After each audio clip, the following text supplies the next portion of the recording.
That's what we should talk about. How people accidentally spell out the names of both breweries all the Oh, time. I never thought about it when I named it. Even when I tell people the numeral, Oh, yeah, we'll they get into ask that. they asked if it's spelled out. I The wouldn't. email's always hilarious. That you're hearing yourself. Only because I mute this. Now we won't hear it. All right, welcome back to Mostly Superheroes. We are live here in the studio in St. Louis, Missouri. I'm your host, Logan Janis. 6 years of Mostly Superheroes in 50 countries, 300 episodes. And Voltron was one of the first stories we ever covered. That's right, Voltron fans. Defender of the universe. You might recognize this guy to my left on the video, Andy Bergio from Four Hands. Hey, welcome back, Andy. Thanks for having me. It's great to be back. Good to see you. Good to be seen. Good to be seen and good to be having a beer here live on a Monday, honestly. This is Yeah. great. August 4th, and we're having a beer. Yeah, it's less than 1,000 degrees, and we can have a beer without sweating it right back out. That's right. And St. Louis, get ready. It's a double feature. We have another brewery here, and I've been there many times with my friends and with my wife. It's a really good time. It's Second Shift Brewery, Brewing Company. Second Shift Brewing. That's Steve Kreider Yeah. and Todd. Welcome, guys. You can see yourselves, so there you are. I'm pretty. And you see her up here too. Oh, there I am. There you go. That's That'll help. better. Yeah. Not too Camera all one. right. Let's go. You're taking a drink of your beer. So Todd, how are you? I'm doing all right. Doing okay? You're brewing. Yeah. Couple of years with Second Shift. Yep. Just under two. Yeah. And 2 years in Thanksgiving, I think, right around that time. and let's make you do the hard stuff, Steve. How long has Second Shift been around? Since '09. So, I mean, yeah, this September's, yeah. So we're right at 15 years now. And for those that don't, Yeah. tell people where the location years. is for the. I'm a good mathematician, too. We have a lot of 15 years. we have 16 years. We have a lot of locals, and we have people travel to town. Where do people find you locally, physically? We're on the hill, the Italian part of St. Louis. I guess you want an address. 1601 Sublet Avenue. There you go. And right here in town with a few Four Hands locations now, right, Andy? We got the downtown location. We have Kirkwood. We have Chesterfield. And I believe that it is officially open at Lambert International Airport. Yep, Southwest Terminal. You guys are just trying to take over. Mm-hmm. Yeah, I mean, that's kind of the goal. And I guess you're trying to take over too, because like you've been around the block for a while, Steve, but Four Hands, I mean, you guys are a couple of beasts in town. I think you're by far some of the couple most popular breweries just from a beer drinker standpoint in this, a few decades drinking beer in St. Louis. And I started young. I did start young. So, but Four Hands came around in 2012. You were around 2009. Yeah. And I wanted to talk about team ups because we're talking about Voltron number 9 today, Andy. Number 9. I didn't know. Like when we first talked, when was the first Voltron number 1? We have them. Hey, they're right behind you too. Do you see them? It's been like 3 years. That's all 9 of them right behind you. And I thought it was gonna be like 1, 2, 3, and then we were like, oh, we're gonna do the 6 because of the Voltron. But now it's kind of grown into this whole thing to try out great recipes that haven't been tried before with other breweries. So we went local on this one. How'd you guys end up going with Second Shift? How'd that come to be? I mean, it was time. We love them. We love the beer they make. They're good people. They're cool people. It's been years since we've collabed, I think. Yep. Everybody Yeah, got busy before for a while. COVID even. Yeah. It's just like the rest of your life. You have those great friends and you don't talk all the time. And then you circle back and it's like you've never been apart. Except Todd wasn't there. Right. Yeah, he's a baby. New Yeah. guy Todd. So now there's something interesting to do. So we're back because Todd's there, really. Well, I love it. I was gonna ask before we talk Voltron, what other collabs did you guys do in the past? One that I know of was with a friend of ours, Team Jakey and the Stigma Oh, yeah. and the Zeller family. They did a speaking event. I believe it was at Second Shift or at Four Hands, but it was a team up of both breweries. We're talking like 8 years ago or something like that. But other collabs between the two of you. I think you guys were the first when it was just Kevin and Will, R.I.P., even though he's alive. Right. We think. Yeah, talking about Will. They came out, they were still building the brewery, and the first beer I think they ever had their name on was out. They come out and brewed a Saison, what it's called, Unicorn Killer. I don't know why we named it that. I don't know. It's a good name. Yeah, it was awesome. People thought I was killing unicorns, but I said, no, the unicorn is the killer. and that screwed people's heads up. And then Not the fact that there's no such thing as a unicorn. That's what Oh, they're no. caught up on. And then they got up and running. I came in to town because I was an hour outside of town, out New Haven back then. Came into town, we're clabbing there, or I'm clabbing there. And about an hour into the brew, I got phone calls that my car was stolen, and they found it on the highway out in New Haven, Missouri. My '56 Chevy. I was like, nah, and it was. They found it. I don't know. I don't remember that brew at all because I was tied up at that moment. And I'm trying to remember what else we done after that. We've done the second hand thing. That was a table beer. Totally different than anything that you could sell in mass production. Yeah, I know. Nobody wants good beer anymore. 2.8% Belgian. Yeah. Real easy drinking. Nice forgot phenolics about from the that. yeast. Beautiful beer. It was a good beer. Wow. Bring it back. It's time. Yeah, I know. Yeah. Okay. So it's not the first team up, but No. I know that you guys personally, we were talking about the Voltron story, how it's very St. Louis, and it's a worldwide phenomenon. And we thought we'd play a little bit just to get you in the mood for Voltron. Why not? The opening intro. Here, we'll help you out here. Watch this.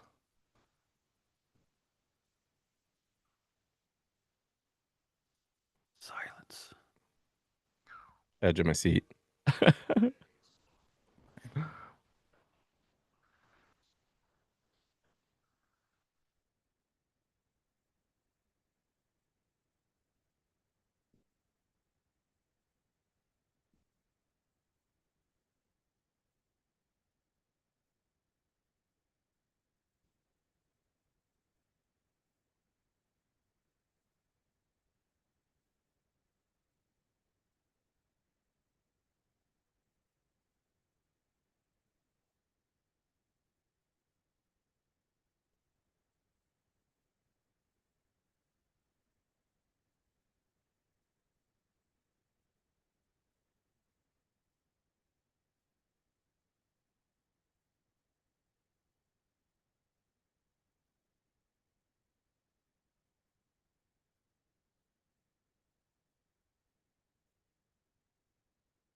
I mean, I'm gonna give it up because the nerd in me is like, oh yeah.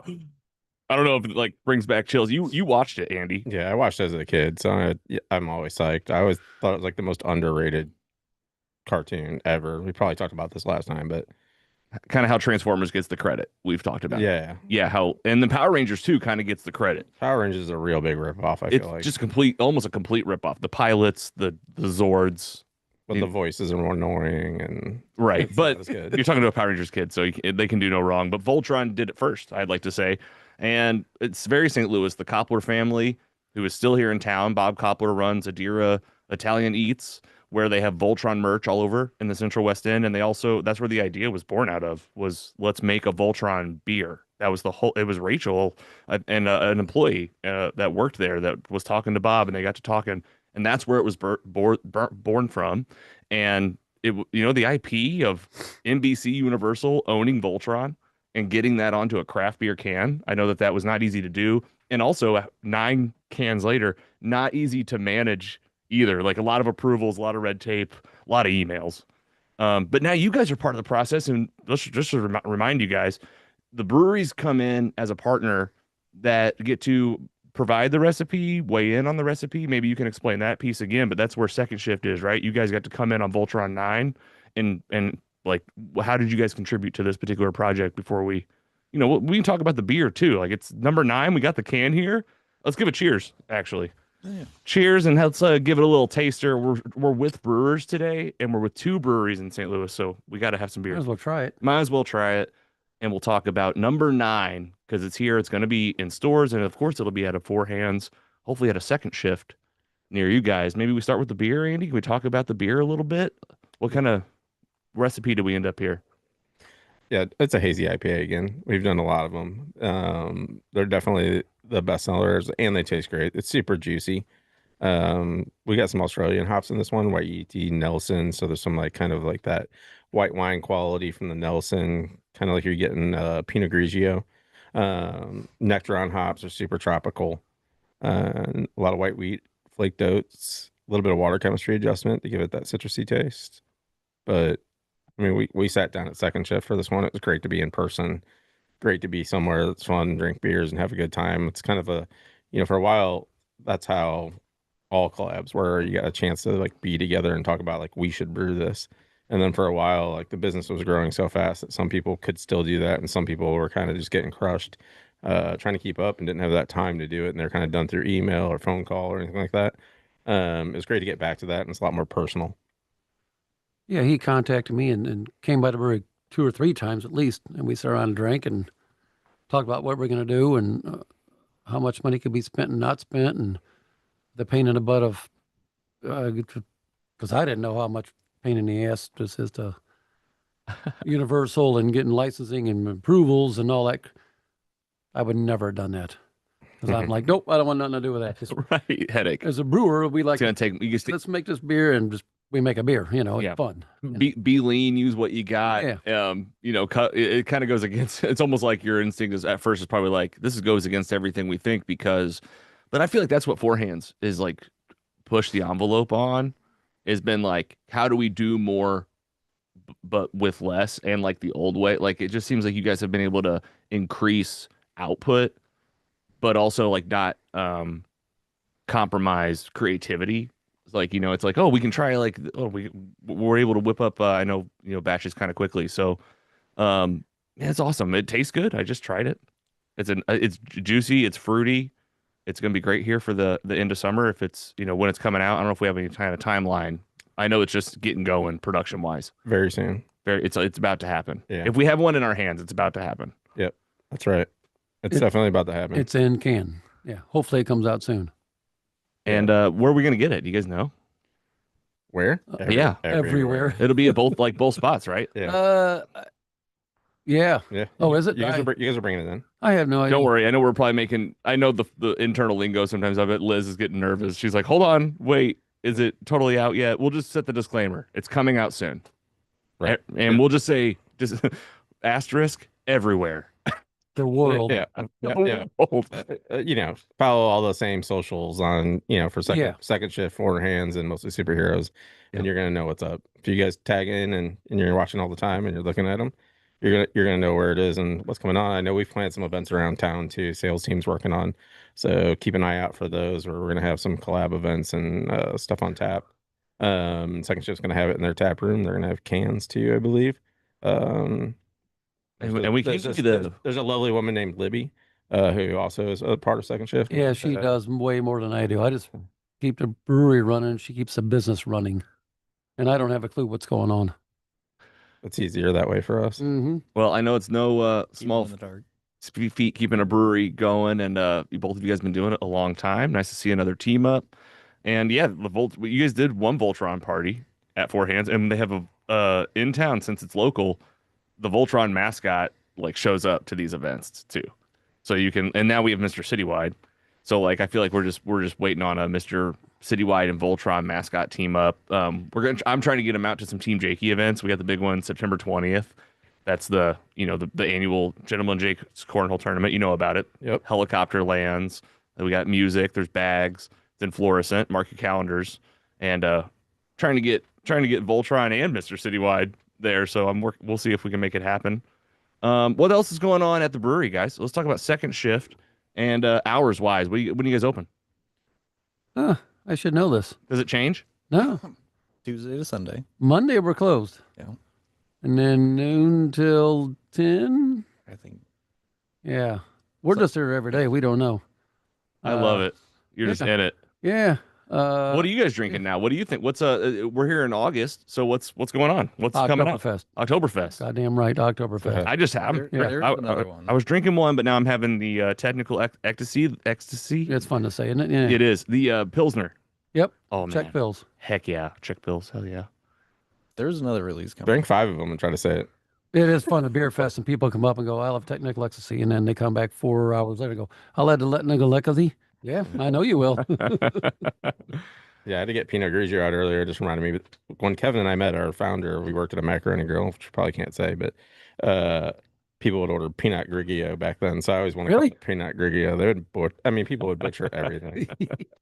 Peanut noir.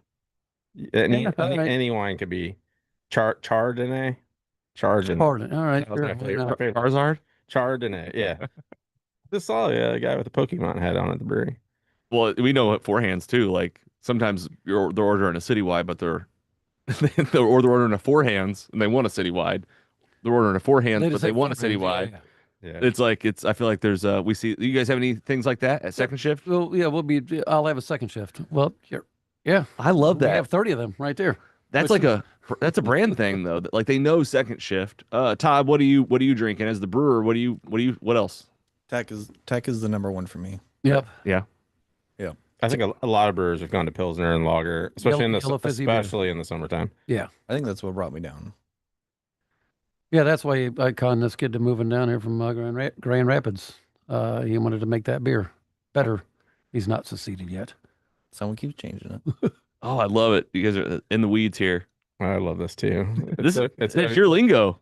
Well, it's just great to be in the middle of somebody else's brewery having these conversations. Yeah, it's like you get to take the back seat and listen to them talk about their stuff. Well, I won't take a back seat. If you know me, I'm gonna poke them both and get them going on it. You guys trade help on stuff like that, like talking about process and stuff, or is that like or it doesn't seem like you're that much of a competitor when we're No. all sitting here at the table. We're all part of it. So That is why we collab. That's why I collab. Yeah. And most brewers collab is making a beer's, I don't want to say easy, but we already know how to make beer. We can whip up the recipe in an hour or two, but the most fun is coming to the brewery and then looking at stuff going, you got that light hanging that way. Oh, you keep your mop over there. Or it could be super technical too, like, oh, you mill your grain a little tight. But it's geeking out on what they do and how they do stuff. And then they come to my brewery and geek out on how weirdly we do stuff, Yeah. And it's not really about making the beer. We know how to make beer, but it's all the other crap around it.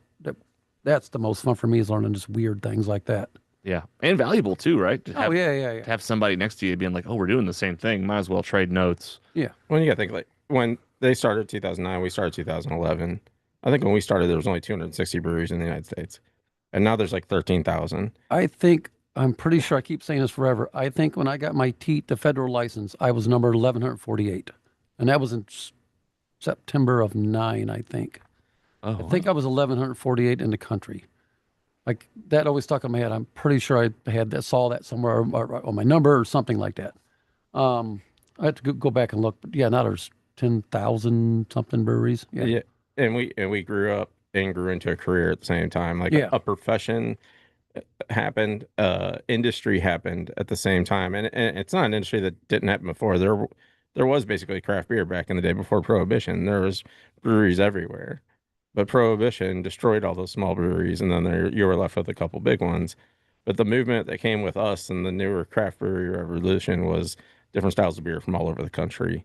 All that creativity. I mean, there are beers that are made by craft breweries in America that are true representations of beers that aren't made in those countries anymore. When you talk about some of the Belgian beers and the French beers and things like that, there's brewers here putting more into the detail of making those than where they're created because they fell out of favor. But here they were new and exciting, and people had that passion still. And you had a lot of young youth. I mean, we're not young anymore. Todd's still kind of young, but Yeah, he's a baby. Steve and I aren't young. But we both are very childish and young at heart. And it's a lot of people that had a similar passion for life and beer, not and people who like to have a good time and share and help each other.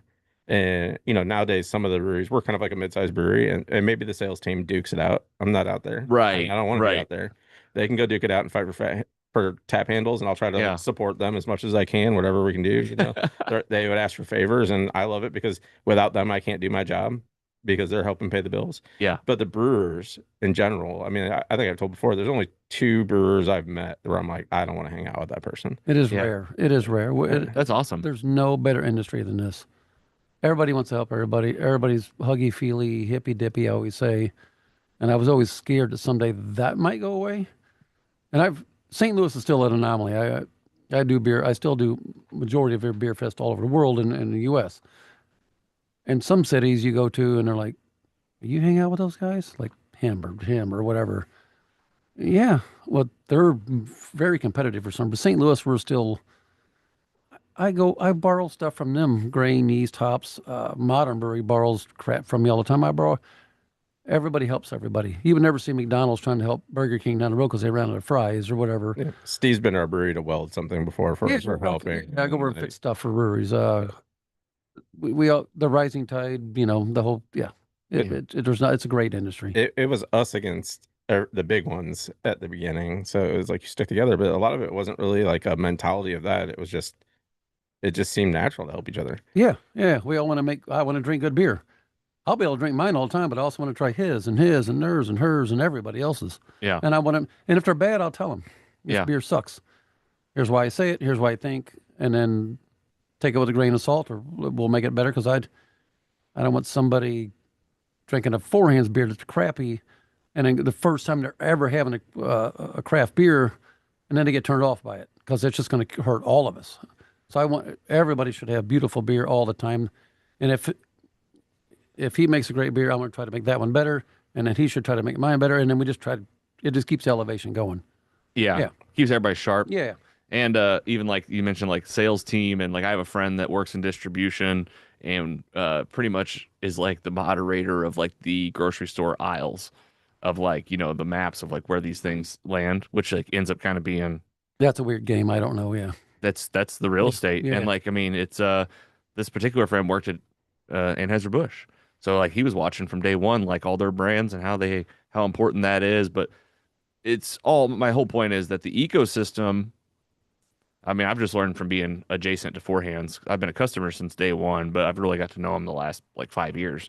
And it's like it's good to see the market is the market, I think is what we've learned. And like and the market can tell us things that will happen. But then there's also just like being like, I'm gonna make what I'm gonna make, I think. And also and then making what I'm gonna make with like what's around and where we get our ingredients. So you guys are doing that. The sales teams are battling out. But I think it keeps us all sharp, and it helps it be like, it keeps the industry alive and well. It sounds like it's a thriving thing. So I guess, Steve, getting to know you a little bit more personally, because I've got to talk to Andy quite a bit. What's your love? Where does your love for beer come from? Like, when did that switch turn for you? Were you doing something different before the beer? Yeah, I was a millwright, machinist, welder, fabricator my whole life. I always say white trash, but I call him a redneck. right now, I grew up in Bonne Terre. All right, so yeah. What's that supposed to mean? I know I know where you're from. I'm from Granite City, Illinois. That's worse. Hell yeah. Shout out. I have friends from Granite City. Or just fix and make things. Todd, they both suck. Grew up with hot rods. Where are you from, Todd? Grand Rapids. Grand Rapids. Oh, right. You said that earlier. Yeah. Oh, very different. Okay. Okay, I see. Civilized. Yeah, way more. Yeah, civilized. Yes. Civilized. They said civil life. But I was a machinist, welder, fabricator, fix things, make things. That's just what my instinct is to do. And then my mom got me home brewing kit Christmas of '99. And then by March of 2000, I had 42 kegs, 3 deep freezers going, or fermentation, converted deep freezers. I built a 10-gallon homebrew system, and I was obsessed. I just got obsessed with it and read every book, because there was books in it when you guys didn't have the internet back then, I don't think, in 2000. I think I invented it in '01. Al Gore. You and Al Gore. Yeah. There's one a lot. So books and books, read. The books were not nearly as good then as they are now. No. But this was, 20 years ago or whatever, yeah. But you were diving in. I got a book by Kuntz. It's a German book, and it's like $700, and it's horribly dry. It's made for industry only, not for us. It's made for Bud Miller, Coors, the big breweries, and it's dry, horrible read. And I've read that thing a couple times, and it's horrible to read. It's horrible, just a shitty book. But it's very, very, very technical on brewing crap. And then I went to brewing school and didn't teach me anything, but it was a fun party. And then that was in '08. And then I started building my brewery and got done and got my licensing done in '09. Yeah. And how about you, Todd? How'd you get into it? I used to drive semi, and then in my hometown, brewery was opening up. I was in the off season, and just walked in and I just kept walking in every day until they offered me a job. And that happens a lot. Yeah. I've heard that story over and over and over again. I'll mop your floor. I'll clean your kegs. And then now you're the head brewer at AB, Yeah. And that shit happens. and Andy, didn't you knock down the door at Four Hands?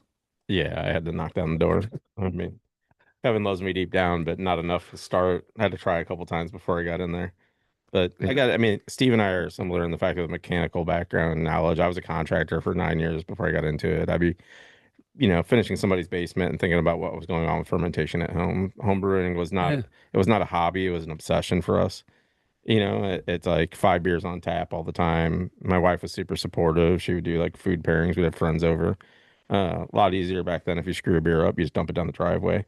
Now it's a lot more painful if something happens like that. But it's like and it lends well to this industry when we started because there's not a lot of money to start a brewery most of the time. You're not talking about venture capitalists and some millionaire. I mean, you kind of had that once it started going and people saw numbers. You got like a baseball player or a hockey player or somebody starting one. But having people with mechanical knowledge is one of the biggest things when we'd interview people because it's like you get tied up as in my position now, whatever the title is, but and Steve being an owner or whoever, if the smallest person can't turn a wrench or use a zip tie, I mean that's one of the most useful tools in the brewing Yeah. industry is, I go gorilla tape over duct tape. It's a little stronger, but like those kind of things like to get by and kind of like common sense troubleshooting of things makes life a lot easier. And really for me, I mean, I think it helped Steve open a brewery and it helped me advance in the brewery that I was in because I had that ability to save us money and keep us moving.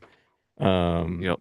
And then, the passion for home brewing, it's like pushing those things of like, I had the knowledge because of what I mean, it really is very useful to be a home brewer in a way.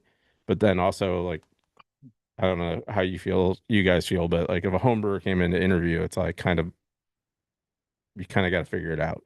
Like, are they there to learn, or do they think they know everything?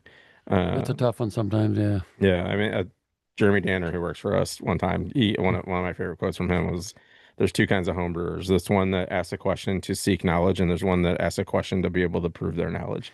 And the people who seek knowledge, that they're teachable Yeah.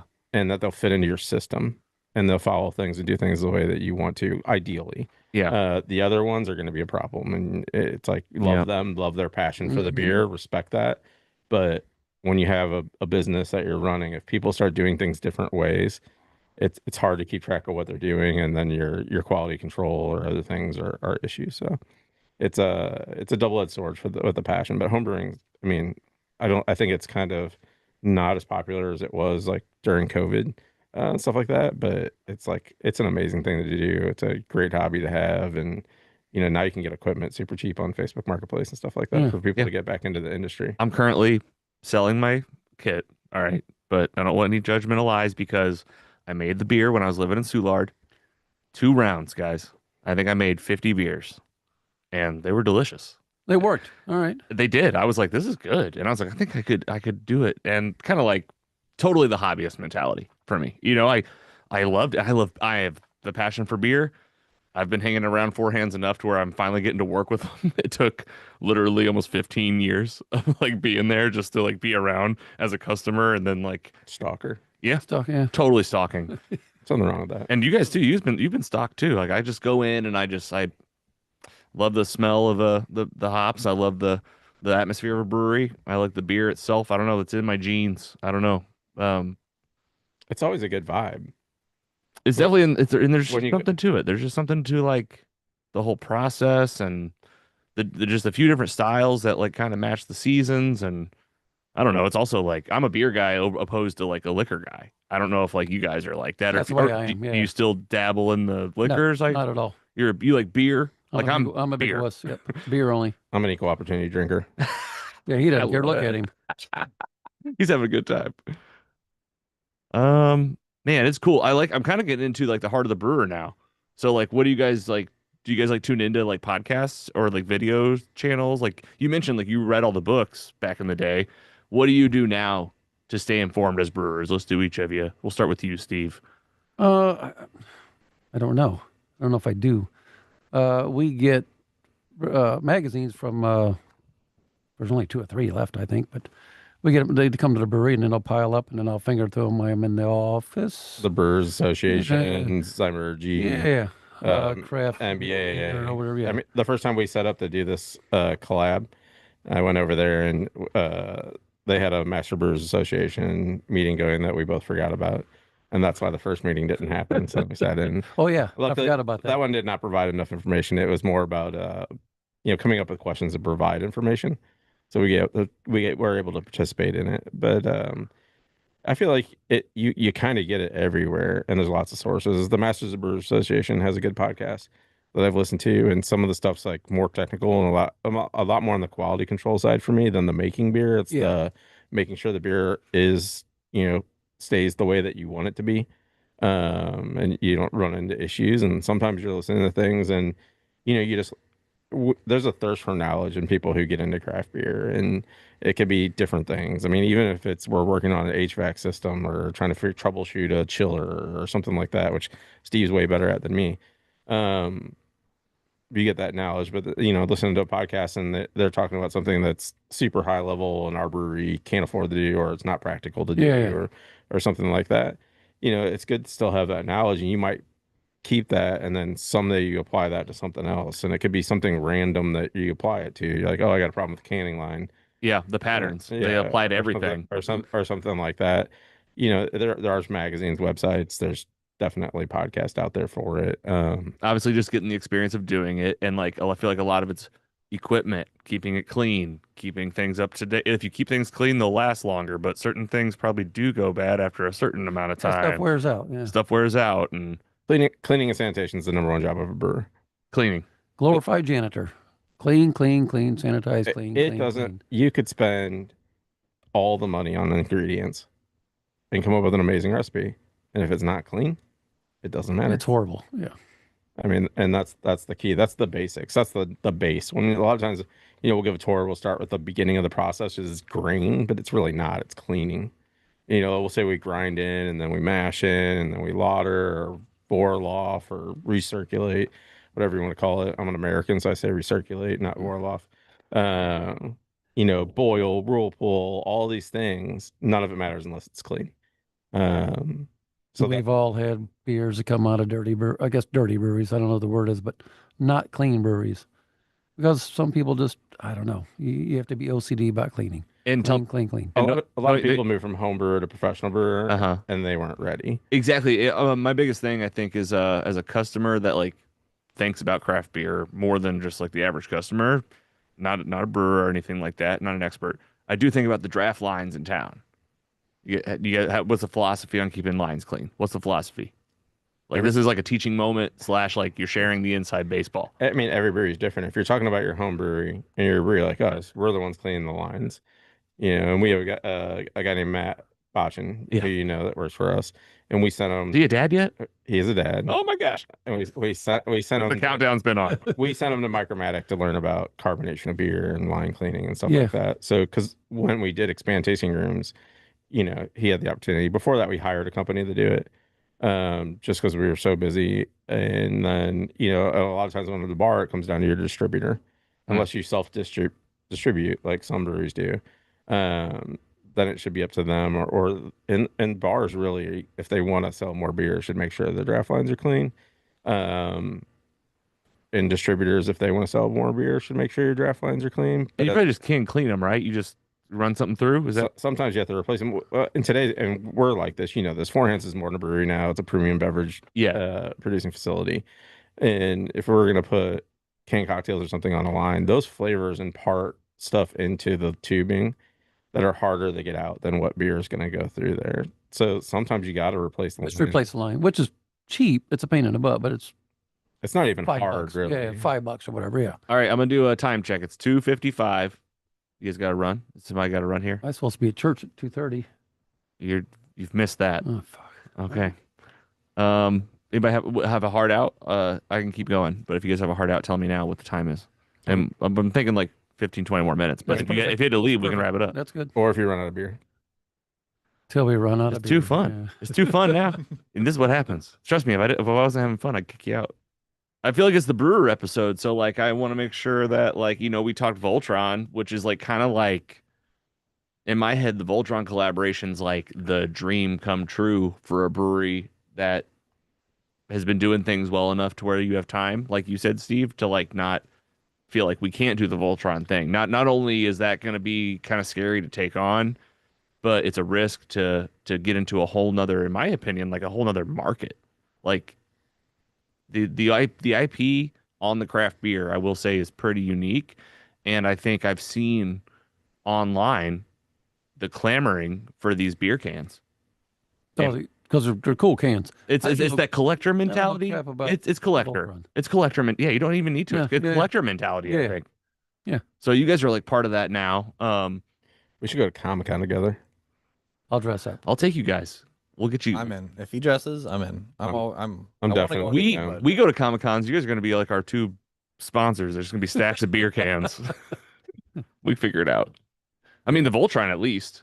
Yeah, for sure. I mean, are these going to? Is my collection going to explode one day? Is my question. Hey, look at the label for tech. What does it say?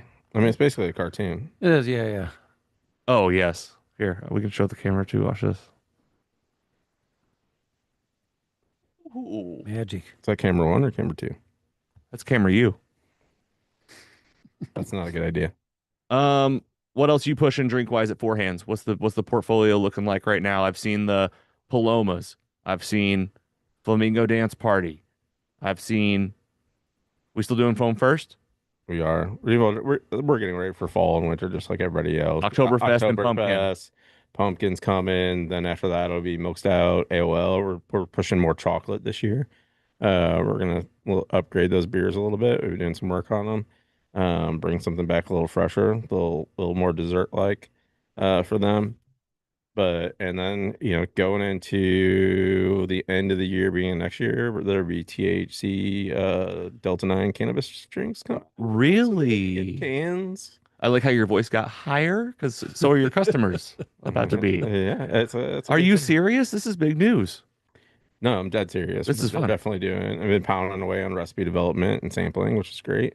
I'm not very good at spitting it back in the cup like other people on our team. So at the end of the day, it's ended up being kind of fun. Yeah, driving home's awesome, yeah. Yeah, for sure. It's a good time. It's a rush, there's pressure in my position to get the job done, but it's a product that I enjoy too. I've been mixing the THC and alcohol at a pretty high professional level for a little while. So Wow. I'm Professional. excited. Right. if you I can mean, do that professionally. I mean, At my job, you can. You can definitely can mix them at my job. We've been thinking I about mean, doing not during the shift, but No, yeah, not at work. it's the time. It's definitely the time. yeah, and it's coming. It's another evolution of products that people are drinking. It's legal in Missouri now. I was just down on the river this weekend, found one floating in the river, just unopened. So it's a sealed can. yeah, it's in my cooler in my truck if you want it. It's fine, yeah. Was it we can my split cans it. or was it somebody else's? It's somebody else's can. All right. Did it And- come from Minneapolis? Loaded all the way down? I don't think so. They are- Not the Black River.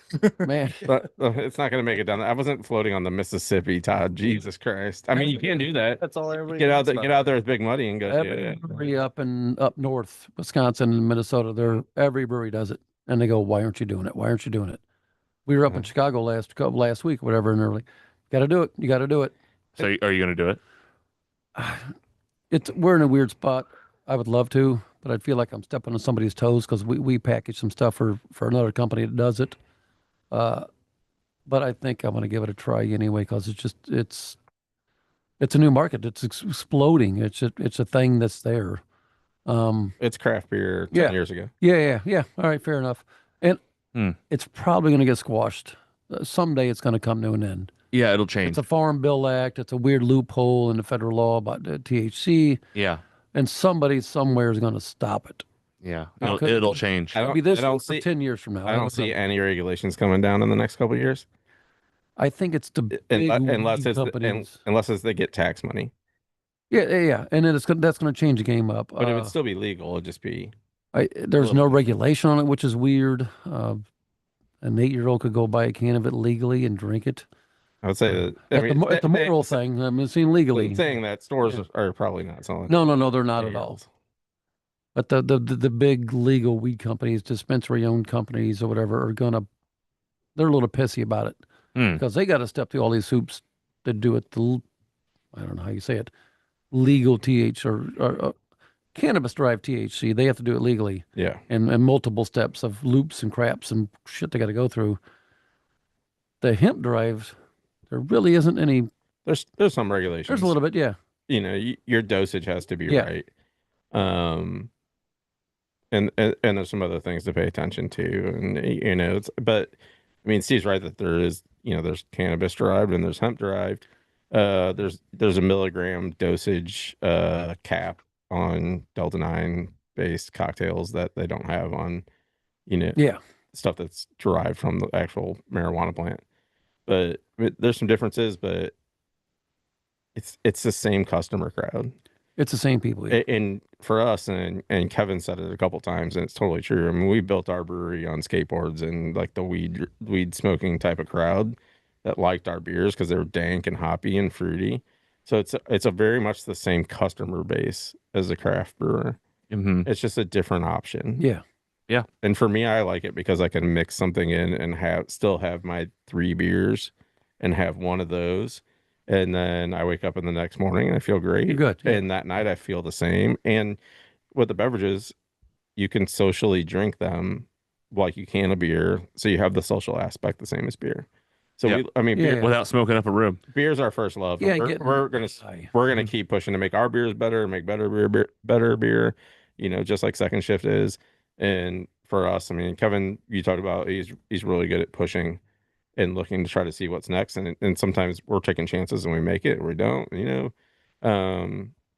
But all of us are kind of it's all the same group of people and the same clientele, same customer base, same fans. Yeah. Hopefully people that are tuning into this one, these are 2 for 1 here.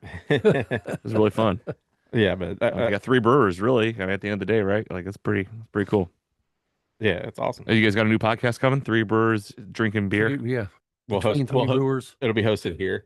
Yeah, come on in. As long as we don't have to do any editing, we're good. Yeah, I'll give you my rate card. Just to build out the second shift.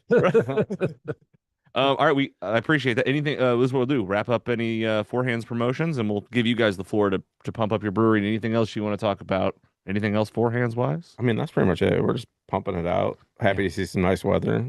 Be able to hit the patios, be outside, drink more beer. Yeah, get out to all the locations, try all the drinks, the canned cocktails. You definitely got to do like the Four Hands canned cocktail with the frozen on top. Oh yeah, That was like a snow cone on top. I've seen the machines in the some multi-level drinking. yeah, multi-level drinking. Well, and that's fancy. Right there. and double the amount of your drink is what I like about it too. All right, Steve and Todd, what about Second Shift? Let's do like a last call for any things you want to plug, and from your portfolio to your brewery, whatever you want to talk about, really. Like Andy said, it's Oktoberfest season, pumpkin beer season.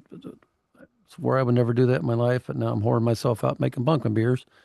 What's that process been like? Do you regret it, or is it fine? My knees are sore. Oh, you mean Where'd you get all the pumpkins? From the pumpkins, yeah. gosh, yeah, we hand carve every pumpkin. We make them jack-o'-lanterns first, and then we throw them in the mash. We don't use any pumpkins. I don't know anybody really does. Do you guys put pumpkins in yours? No, yeah. Ours is This is inside. I don't know this. pumpkin spiced ale. Yeah, we put ginger, nutmeg, and cinnamon and vanilla. That sounds good when you say them out loud, but it's still pumpkin beer, I guess. Pumpkin tastes like vegetative matter and nothing else. It's like bland vegetative matter. Yeah, It's got sugar.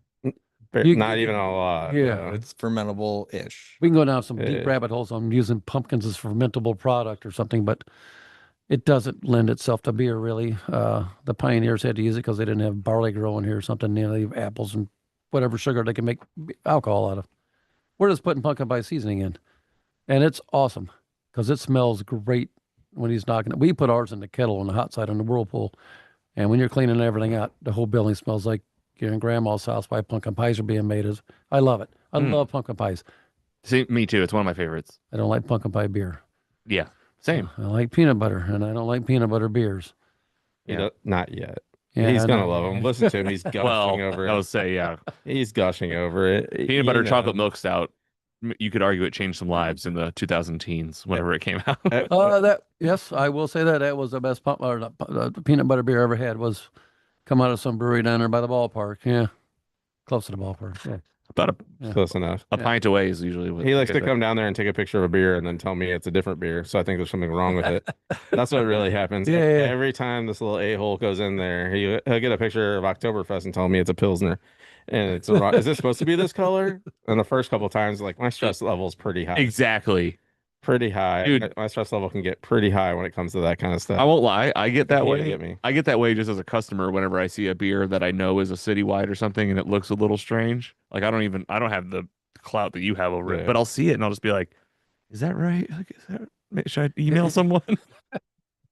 No, I thought about telling him this podcast was somewhere in East St. Louis, just to have him go over there and then text him later and be I'd have like, figured it "Oh, out. sorry, I had the wrong address." All right, let's wrap up with this. Steve, where do people find you? How do they stay in touch? Second Shift Brewing. I don't know. I don't do Perfect. social media. He's It's not a horrible. social If you No, search not at all. second with He the knows with the probably more number than I do. two, with Yeah, the yeah, number two, number two. ND Yep. space shift. 2ND Shift Brewing. Yes.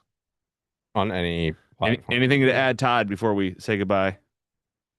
No. Anything you think No. people should check out that we didn't say to check out at Second Shift? DOD delete your trucks immediately. Yeah, do that right away. I figured that out. That's another long story. What was that? That's cars breaking down stuff. Oh, The yeah. company pickup's torn apart at the Yeah. moment. so go buy some beer so you can just get it fixed up. I got shit to do. Yeah. Yeah, start a GoFundMe for their vintage pickup truck. And if you see a handsome guy with a beard walking around Second Shift, just yell out Todd. Oh, thank you. Oh, that's No, nice. not me. Yeah. All right, Steve, Todd, give the camera a wave from Second Shift Brewery. Thank you guys for coming in. I'm your host, Logan Janice here on Mostly Superheroes. Who are you? Andy Berger. Yeah. Andy Bergio. Do you have a code name or anything yet? No code name. Bergio. That's what I go by. Bergio. Yeah, Bergio. Yeah, Gotta hold the mic up. We'll see you at Four Hands. Anything that you didn't get to say that you want to say? No, I'll be back in a couple months. It'll be fine. Thank It'll you be for good. coming in. Yeah, thanks for having me. Good times. Mostly Superheroes here in St. Louis with the breweries. We'll see you next time. Cheers.